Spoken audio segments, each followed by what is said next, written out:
국정원의 언론사 운영, 그러니까 말하자면 보수 진영의 논객들을 모아서 보수 논리를 개발하고 그것을 퍼뜨리겠다라는 의도를 가지고 알파 팀장? 김성욱 씨한테 지원한 정황이 나온 거죠. 원래 알고 있었잖아요.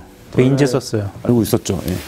툭 찌르면 나오는 그건 아니고요. 뭐 취재가 확인이 필요한데 어쨌든 복수의 확인이 필요했고, 근데 지금 뭐 국정원 관련해서 워낙 많은 일들이 나오고 있기 때문에 뭐 그런 부분들에서 이 건이 어느 정도 무르익었을 때고. 그러니까 언론 포털 같은 느낌이잖아요. 그렇죠. 그 형식이 지금은 운영되고 있지는 않죠. 그렇죠. 이 최순실 게이트 직전에 폐쇄가 됐고요. 국정원이 여론조작 관련해서 가장 왕성하게 움직였던 게 어쨌든 2012년 대선 직전, 그러니까 정권이 넘어가면 안 되기 때문에. 근데 이제 저희가 취재했던 국정원 측 관계자도 그때는 거의 뭐 사력을 다해서 전방위적으로 움직였다, 이렇게 얘기할 정도로 이게 딱 최순실 게이트 직전이죠. 근데 제가 볼 때는 TV조선 취재가 들어오면서 그만둔 것 같긴 한데, 그 무렵, 그러니까 2016년. 그거는 어쨌든 추정이고. 예, 추정이고. 예, 그 무렵에 이제, 그러니까 촛불이 아직 타오르기 전, 최순실 게이트가 본격화되기 바로 전에 이제 이게까지 운영이 됐던 거죠. 언론을 지원하겠다, 이것이 국정원이 지원하는 것이다라고 하는 사실을 김성욱 씨가 직접, 그러니까 우리의 제보자에게 얘기를 하는 거죠. 우리한테 제보를 한 분이 그 알파팀 내에서 컴퓨터에 제일 밝은 분이에요. 알파팀이 뭐 많을 때는 한 10명가량 정도 운영이 됐는데, 거기서 이제 김성욱 씨가 저희 제보자한테 너 여기 홍보 쪽으로 좀 스텝으로 합류해줘라 라고 이제 제안을 했다는 것이고, 그 제안을 받고 우리 제보자가 보니 개인정보 누가 관리하고 이런 것들이 기본적으로 이제 언론사 이제 사이트마다 들어가야 되는데 그런 게 전혀 없어서 물어봤더니 김성욱이 나라 뒤집어지는 거 보려면 국정원이 운영했다고 말하고 다녀라, 이렇게 이제 얘기를 했던 것이죠. 알파팀 때도 그랬는데 김성욱이 굉장히 중요한 사람이었던 것 같아요. 국정원한테는. 그렇죠. 76명 정도가 기명으로 이름을 올리고 글이 올려져 있는데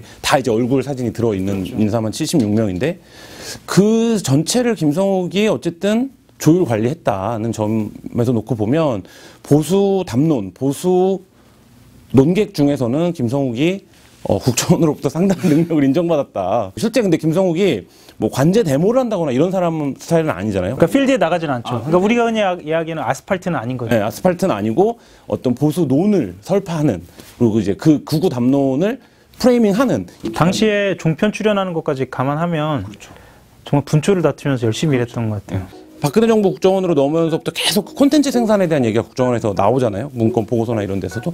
그렇게 놓고 보면 보수 담론을 장악하는 건데, 그 한 축이 이명박 정부 때 출범시켰던 종합편성 채널을 통해서 메이저 언론의 담론을 장악하는 것이 있었다라고 한다면, 인터넷 언론을 어떻게 장악할 것이냐를 놓고 보면 이제는 이명박 정부를 거쳐서 박근혜 정부에 와서는 뭐 댓글을 달거나 이런 수준이 아니라 실제 콘텐츠를 생산하는 단계로 나아갔을 거고, 그게 요 비슷한 시기에 한겨레가 보도했던 이제 사이버사가 직접 언론사 차렸다라는 보도도 있었는데 다 비슷한 시기거든요. 이 자체가 미디어 실험을 기치로 내걸고 있어요. 그러니까 예를 들면 어떤 콘텐츠들을 집약해서 아카이빙하고 허브 사이트로 만들어서 이것을 SNS로 퍼뜨리겠다. 근데 실제로 여기서 SNS로 얼마나 어떻게 퍼져나갔는지는 카카오 쪽에도 문의를 했는데, 카카오가 이제 감청 관련 이슈가 굉장히 뜨거웠었기 때문에 3일 이상은 보관하지 않고, 그 이제 수사기관에서 수사를 요청을 해도 보관이 되지 않는 거기 때문에, 그러니까 개인만 갖고 있는 거죠. 그러니까 자기 핸드폰이나 PC에 저장돼 있는 개인만 갖고 있는 거기 때문에 그 부분을 대조했다면 좋았을 텐데요. 그러면 뭐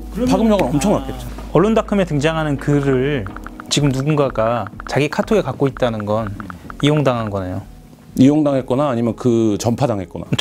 세뇌당했거나. 너무 중요한데 이거 어떻게 표현할 수가 없네. 지금 그런 상황인 거죠.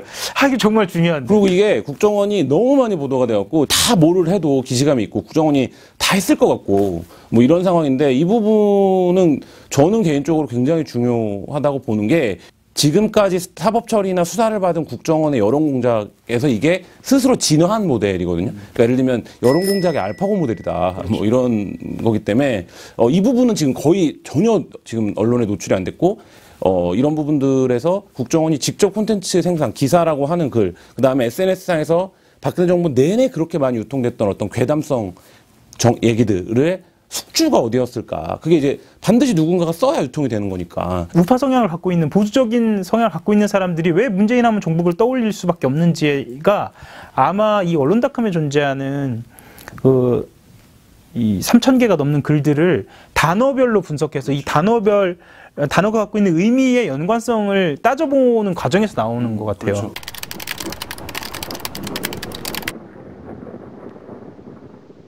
박근혜라고 하는 단어의 군집에는 뭐 개혁, 성공, 당선 이런 긍정어가 많고, 문재인의 그 군집어에는 뭐 이정희, 사기, 거짓, 종북 이런 단어들이 이제 괴를 하고 있는 거잖아요. 그렇죠. 심지어는 박근혜 쪽에 위치한 그 단어들에는 경제민주화도 있고요.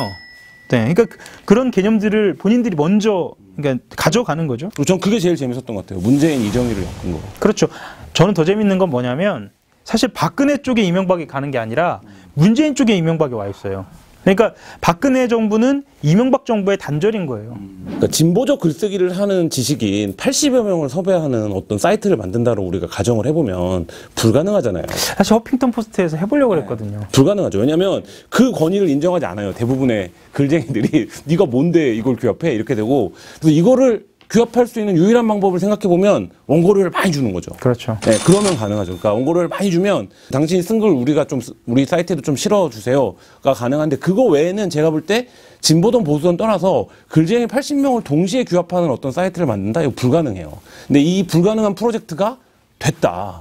이 부분이 사실 이 기사의 핵심적 포인트고, 그거를 실제로 오거나이징, 그러니까 관리했던 알파 팀장 김성욱이 국정원 얘기를 스텝으로 누군가에게 합류하기로 제안하면서 했다라는 것이 사실 이 기사 전체를 관통하는 문제의식이 아닌가 싶습니다. 그리고 이 부분은 반드시 수사로 밝혀져야 된다. 그렇죠. 예, 그럴 것 같습니다. 수고하셨어요. 어쨌든 언론닷컴은 네. 훌륭한 기사입니다. 좋은 것 같아요. 데이터 저널리즘이 훌륭한 것 같습니다. 3,300개의 글을 전수조사하는 간단하지가 않아요. 한겨레신문 아니면 누가 합니까 이거 진짜.